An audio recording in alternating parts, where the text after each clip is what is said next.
Bonjour et bienvenue à Question d'actualité. Aujourd'hui à l'émission, nous discutons avec Carl Leblanc, cinéaste et auteur, à propos de son dernier roman qui s'intitule Le Printemps-Novembre et la place du Québec et des Québécois dans l'histoire. Mais tout d'abord, quelle approche législative le Québec et le Canada devraient-ils prendre envers la montée de l'intelligence artificielle? Devons-nous nous inspirer de l'Union européenne et de plus, les Québécois seraient moins taxés que les provinces de l'Atlantique et l'écart se resserrerait avec les autres provinces. Est-ce une bonne nouvelle? Pour en parler, nous recevons Gabriel Giguère, analyste senior à l'Institut économique de Montréal. Monsieur Giguère, bonjour et bienvenue. Bonjour, Monsieur Labrec. Ottawa se penche sur la façon de réglementer l'intelligence artificielle. Le gouvernement Carney miserait sur le développement, c'est hypothétique ici, mais sur le développement de l'intelligence artificielle souveraine au sein d'une initiative de grands projets d'intérêt national. Le ministre de l'Intelligence artificielle et de l'innovation numérique, Evan Solomon, n'a pas mis l'accent sur la réglementation et semble pencher vers un certain laisser-faire, si je peux dire, à l'américaine. À quoi pouvons-nous nous attendre en matière d'approche envers le développement de l'intelligence artificielle et d'une réglementation possible par le gouvernement fédéral? Alors, pour le moment, vous avez raison que dans la rhétorique utilisée au sein du gouvernement fédéral, notamment du ministre de l'Intelligence artificielle, ce qu'on voit, c'est quand même une approche qui semble tendre un petit peu plus vers le laisser-faire, mais en même temps, il faut le dire, on a eu une consultation l'année dernière auprès des Canadiens qui expliquait comment on pourrait rapprocher et harmoniser notre réglementation avec celle de l'Union européenne, pas simplement sur l'intelligence artificielle, mais ça faisait partie de ce questionnaire-là. Donc, on peut voir qu'il y a une certaine ouverture. Et à la vue des résultats du cadre réglementaire européen, on ne peut pas au Canada se permettre d'aller de l'avant avec ça. Hein, si je vais très rapidement, il faut juste voir que le cadre réglementaire européen, qu'est-ce qu'il a fait? Ce que les décideurs politiques européens ont demandé aux entreprises, c'est de prévoir l'ensemble des usages néfastes par les entreprises pour s'assurer que ça n'arrive pas. Mais en réalité, l'impact que ça a créé, c'est qu'en fait, c'est impossible de tout prévoir les usages potentiels de l'ensemble des applications d'intelligence artificielle. Donc, on vient créer un cadre réglementaire très lourd, notamment parce que faut embaucher plus de personnes au niveau des entreprises, essayer de penser à tout cela, sans quoi c'est pratiquement impossible et les amendes sont assez salées. Hein? On parle de jusqu'à 15 millions de dollars ou 3% du revenu. Donc, on réduit la concurrence avec un tel cadre réglementaire et je suis persuadé qu'on aura la chance de l'élaborer, mais il y a également des impacts sur les investissements qui découlent d'un tel cadre réglementaire, ce qui serait tout à fait pas à l'avantage du Canada. Justement, vous avez publié un article récemment, ou un texte, une analyse, je devrais dire, une note économique, sur le site de l'Institut économique de Montréal intitulé, je cite, « Adoption de l'intelligence artificielle et menaces pour l'innovation, les leçons du cas européen ». Quelles sont les leçons, justement, une création d'entreprises moindre, de l'investissement moindre et à la limite une croissance économique moindre? C'est exactement cela. On voit que la croissance, ou plutôt la création d'entreprises est bien en deçà de ce qu'on voit aux États-Unis, quand pourtant, vers les années 2019, 2020, 2021, on était sur une création d'entreprises plutôt similaire dans le secteur de l'intelligence artificielle. Et là où on comprend très rapidement que ça ne va pas en s'améliorant, c'est en voyant la tendance des investissements en capitaux. De 2019 à 2022, on est dans les mêmes eaux en matière d'investissement en Europe et aux États-Unis. On parle d'environ 1 milliard en 2020 pour les deux. On tombe à 3,5 milliards aux États-Unis en 2022 quand on reste encore vers les 1 milliard en Union européenne. Mais en seulement 2 ans, là, en 2024, on frôle les 30 milliards aux États-Unis. On n'est qu'à 1,5 milliard en 2024 en Union européenne. Donc, c'est vraiment une ligne flat. Hein, ça ne bouge pas. Tandis qu'aux États-Unis, il y a un boom en matière d'investissement, en matière de dynamisme économique du secteur de l'intelligence artificielle. Et c'est directement lié au cadre réglementaire, tellement directement lié que l'Union européenne a passé justement cette loi-là et une certaine partie de la loi, là, justement, dans le fait de prévoir tous les usages néfastes était censé arriver en vigueur dès l'arrivée de 2026. Et ce qu'on a vu, c'est que les législateurs ont décidé de dire non, ça fonctionne pas avec notre cadre réglementaire, on n'a pas d'investissement, donc on va repousser ça en 2027. Autrement dit, on a voulu légiférer avant d'innover, tandis qu'aux États-Unis, on veut innover et on va légiférer, on va réglementer par la suite. Le problème, c'est que dans l'Union européenne, on fait juste réglementer, puis l'innovation n'arrive pas parce que ça vient étouffer l'innovation. Ce que j'allais dire, c'est que je ne vais pas défendre la loi sur l'intelligence artificielle européenne. Cela dit, l'investissement largement supérieur dans différents secteurs, qu'on compare les États-Unis à l'Europe, comme j'ai dit, se fait dans différents secteurs. Ce n'est pas que l'intelligence artificielle. Je l'ai simplement dit d'une façon très simple. Il y a simplement plus d'argent aux États-Unis qu'il y en a ailleurs, essentiellement pour l'investissement, surtout dans le secteur privé, là. Donc, est-ce qu'on peut attribuer le manque d'investissement ou le sous-investissement dans le secteur de l'intelligence artificielle en Europe et notamment au Canada face aux États-Unis essentiellement à la réglementation, ou il y aurait peut-être d'autres facteurs, notamment le fait qu'il y a des investisseurs privés beaucoup plus fortunés aux États-Unis qui sont prêts à mettre de l'avant ces milliards et ces milliards de dollars, tandis que malheureusement en Europe et au Canada, il y en a moins? Je pense que c'est un commentaire qui est fort pertinent parce qu'évidemment, vous avez raison qu'il y a un dynamisme économique qui est pratiquement propre aux États-Unis, notamment en comparaison à l'Union européenne.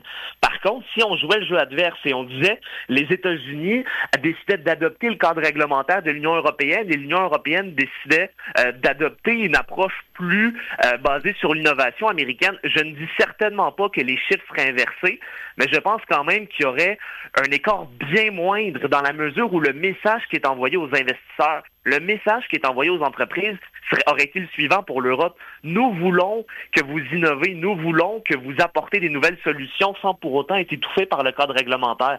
Alors, est-ce que ça aurait été complètement différent? Je pense sincèrement que si l'Union européenne avait adopté une approche qui était beaucoup plus en faveur de l'innovation, du libre marché et de s'assurer que lorsqu'il y a peut-être certains dérapages, de réglementer lorsque les dérapages arrivent, on aurait pu voir une augmentation des investissements dans l'Union européenne plutôt que vraiment là un maintien aux alentours de 1 milliard. Est-ce que ça aurait été complètement différent? Peut-être pas, mais le dynamisme du secteur de l'intelligence artificielle aurait été bien supérieur. Et c'est pourquoi, par ailleurs, les décideurs politiques ont décidé de repousser l'entrée en vigueur d'une partie de la loi parce qu'ils voient bien que les entrepreneurs, les investisseurs ne sont pas intéressés et ça se matérialise très concrètement dans les investissements. Donc, il va falloir quand même que le Canada, en voyant cette dynamique-là, se dise on est mieux de miser sur l'innovation sans être laxiste, mais sans pour autant venir étouffer cette innovation-là comme on le voit en Europe. Et puis, est-ce que je vous dis qu'avec une telle approche, le Canada aura autant d'investissements que les États-Unis?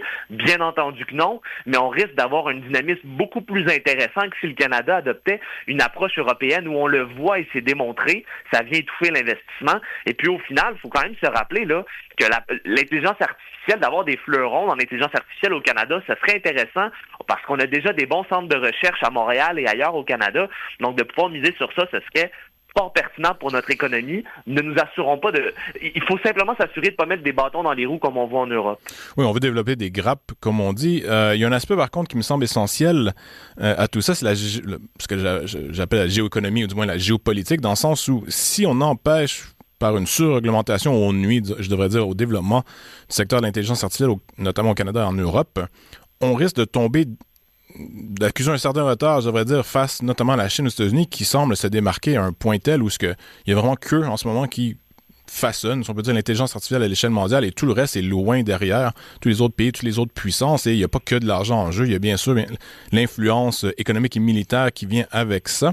Est-ce qu'il n'y a pas un risque à surréglementer pour finalement non seulement faire mal économiquement au Canada, mais nous déclasser en termes de grands joueurs stratégiques sur l'échiquier mondial? C'est un point qui est fort valide. Je pense qu'évidemment, si on vient surréglementer, on s'assure qu'il n'y ait pas de dynamisme économique dans ce secteur-là. Et là, évidemment, on va utiliser fort potentiellement, il faut quand même être lucide, l'intelligence artificielle développée par les Américains, comme on le voit déjà aujourd'hui. Après ça, il faut aussi être lucide pour un autre élément. Je suis loin d'être persuadé qu'on va avoir de la concurrence nécessairement dans les modèles de langage à grande échelle comme ChatGPT par rapport à ceux qui existent aux États-Unis. Mais il pourrait y avoir de l'innovation dans les fonctions qui est de l'avant, notamment dans la médecine prédictive. Mais ce n'est que des exemples. Donc, je suis pas en train de dire évidemment que le Canada va pouvoir concurrencer avec des grandes boîtes américaines, quoique ce serait fort intéressant. Et pour que cela soit possible, évidemment, il faut s'assurer qu'il y ait le cadre réglementaire pour ce faire.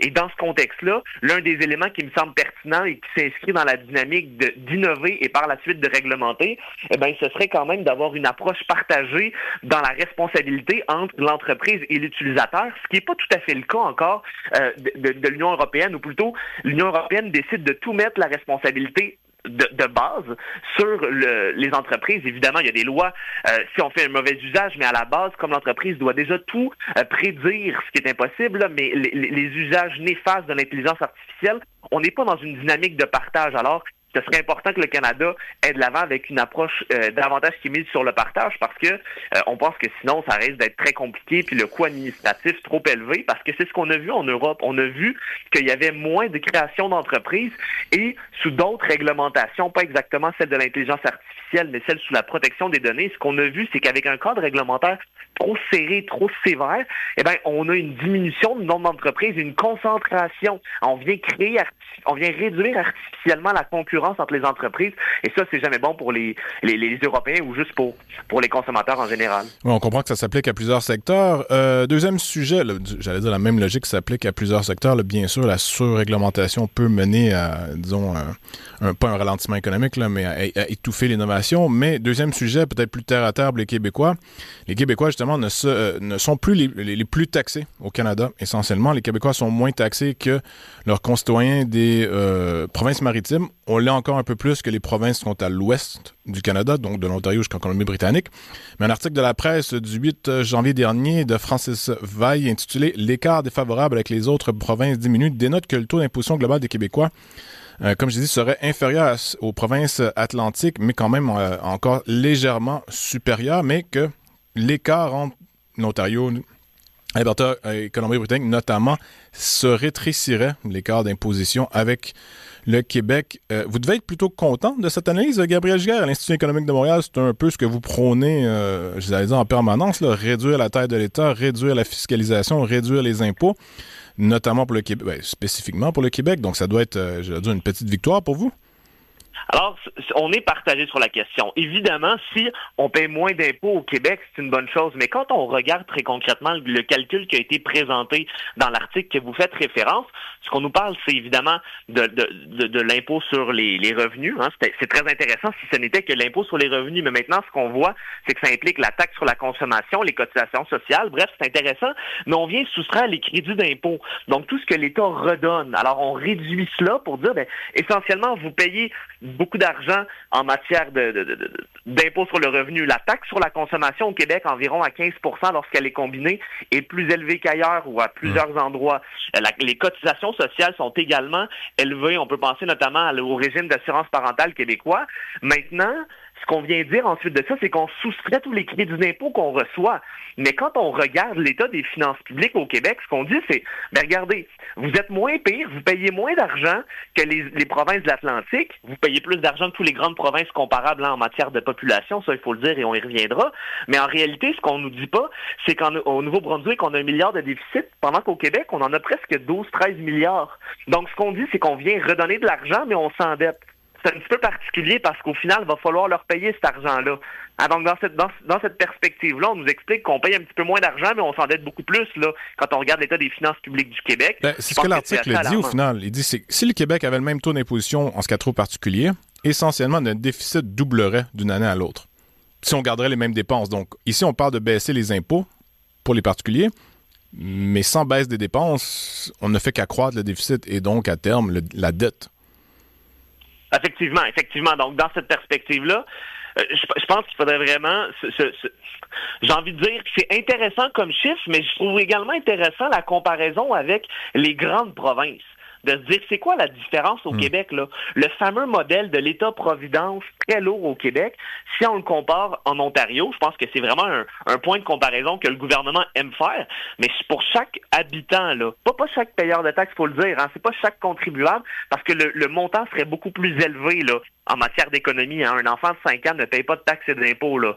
Donc, pour chaque habitant, on parle de 832 $ qu'on pourrait payer en moins, en fait, par habitant, par rapport, exactement par année, en Ontario. Mentionnant que l'Alberta, là, la différence, ce que les Québécois paieraient de moins avec les taux d'imposition de l'Alberta, on parle c'est une moyenne ici, là, 2751 $ de moins par année payés par habitant au Québec si nous avions le taux d'imposition des Albertains.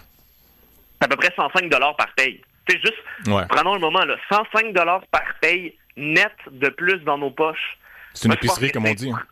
C'est énorme, là. C'est beaucoup d'argent, là, 2700 $ sur une année. Donc, dans ce contexte-là, on voit quand même l'écart qui est encore important avec l'Alberta. Évidemment, on a une structure différente là-bas. On n'a pas de taxes provinciales à la consommation. Donc, il y a un impact sur ça, évidemment. Mais je trouve ça plus intéressant encore de regarder l'Ontario, qui est notre voisin, qui est une province très comparable. On est à 832 $ par année. Ça reste beaucoup d'argent. Ça reste qu'au Québec, on paye encore beaucoup d'impôts. Et quand on prend un autre indicateur qui, je pense, est franchement intéressant, c'est la pression fiscale de l'État sur la taille de l'économie. Quel est le pourcentage, ce qu'on appelle la pression fiscale en pourcentage du PIB, qui est essentiellement quel est le prélèvement par l'État sur l'ensemble de la taille de l'économie. Et ce qu'on comprend, c'est qu'au Québec, on reste la place où l'État vient en chercher davantage dans nos poches. Cet exemple-là, on peut parler de l'impôt sur le revenu, on peut parler de l'élément de la compensation sociale, des cotisations sociales plutôt, des bénéfices sur les sociétés. On peut penser aussi aux taxes, là, ce qu'on appelle là avec des guillemets, là, mais l'éco-fiscalité, la taxe sur l'essence et autres. Au Québec, on reste la province où la pression fiscale de l'État est la plus élevée. Il faudrait regarder même par rapport à d'autres pays de l'OCDE, on reste très élevé. On est en haut de la moyenne de l'OCDE. On est bien en haut de la moyenne au Canada. Donc, il faut faire attention aussi avec certaines comparaisons parce qu'au Québec, quand on utilise cette métrique-là, qui est la métrique utilisée normalement dans les comparaisons internationales pour voir quel est l'impact de l'État, à quel point l'État est gourmand et vient en chercher dans les poches, ce qu'on voit quand même, c'est que le Québec est encore en haut, pèse très lourd et a augmenté avec les années. C'est partout comme ça au Canada, mais chaque province, là, depuis 40 ans, est de plus en plus gourmande, vient en chercher une plus grande proportion. Et ça, c'est peut-être inévitable, non? Dans le sens où le vieillissement de la population fait que votre population active, celle que vous imposez le plus, rétrécit, votre population inactive, celle qui essentiellement utilise les services, donc consomme des services de l'État et donc des fonds et des capitaux de l'État, plus qu'ils n'en fournissent par l'imposition. Donc, on est un peu pris là, dans cette dynamique de toujours dépenser plus et d'avoir de moins en moins de gens imposés, ce qui veut dire qu'on doit imposer toujours plus pour un nombre de gens imposables qui rétrécit, non? Commentaire très pertinent. Je pense que ça peut expliquer une partie de la pression fiscale d'aujourd'hui, mais la différence entre 1981 et 2001, je suis pas persuadé qu'elle s'explique par ça malgré l'augmentation de la pression fiscale. Et aujourd'hui, il y a quand même une réalité où, certes, sachant qu'il y a une pression qui est plus élevée sur nous à cause du vieillissement de la population, le système de santé, je pense que tous les Québécois le savent, il coûte de plus en plus cher. Environ 40% des dépenses de portefeuille du Québec, c'est un gros morceau, c'est le gros morceau. Mais en réalité, quand on a un gouvernement comme on a vu dans les dernières années, notamment fédéral, qui crée des programmes d'assurance dentaire, d'assurance médicaments, de garderie subventionnée au niveau fédéral, bon, déjà, il y a un débat sur la question de l'émission dans les compétences provinciales, mais plus fondamentalement, on a aussi un autre débat à avoir, de se dire, sachant qu'il y a cette pression-là fiscale qui va s'exercer pour pouvoir payer le système de santé, qu'est-ce qui justifie l'expansion de l'État-providence, sachant déjà qu'on a de façon structurelle une pression à cause qu'il va falloir soigner nos personnes âgées, le vieillissement de la population nous l'oblige. Donc, dans ce contexte-là, ça répond à une partie de la pression fiscale en augmentation, mais c'est, je pense, partiel parce qu'on a des décisions gouvernementales qui ont été prises, c'est des décisions politiques de venir alourdir l'État-providence. Puis ça, naturellement, si vous offrez une subvention à la garderie, il va falloir que votre voisin le paye. Comprenez? Donc, c'est ça la réalité, c'est que comme un programme n'est pas gratuit, il faut le payer et ça, ça se transfère directement par une augmentation de la pression fiscale. Il nous reste 1 minute et demie. Est-ce que finalement tout ça est fictif ou c'est une illusion? Ou est-ce qu'il y a vraiment eu, ou à votre avis, au moins on se dirige dans la bonne voie, dans le sens que oui, ça a diminué, peut-être pas autant que ça aurait dû l'être, mais bon, au moins il y a déjà ça, ou tout ça est fictif? Il nous reste 1 minute. Moi, quand je regarde la métrique de base qui est la pression fiscale, je vois pas de grands mouvements. En toute franchise, on voit l'État, la pression, pas juste sur les particuliers, mais également sur les entreprises. Quand on regarde la pression fiscale sur la taille de l'économie, il y a peut-être eu un léger recul, mais globalement, les grandes tendances de fond au Québec comme au Canada, ça reste une augmentation à travers les décennies. Et vous avez fait un très bon commentaire en parlant du système de santé. On le sait que dans 5-10 ans, ça va augmenter comme poste de dépenses. Alors, il va falloir... Je pense qu'on dit que d'ici 2050, ça va être la moitié minimum, au minimum la moitié du budget provincial, oui, pardon, la santé, je crois. de Vous mémoire. avez raison de le mentionner. Puis ça, ce que ça veut dire, c'est qu'on n'aura pas l'argent pour se payer des subventions de véhicules électriques et des subventions aux entreprises étrangères. Donc, il va vraiment y avoir une réflexion de fond à avoir auprès du gouvernement provincial. Parfait. Gabriel Giguère, analyste senior à l'Institut économique de Montréal. Un grand merci. C'est un plaisir. Après la pause, on discute avec Carl Leblanc de son dernier roman Le Printemps-Novembre et de la victoire du Parti québécois en 1976.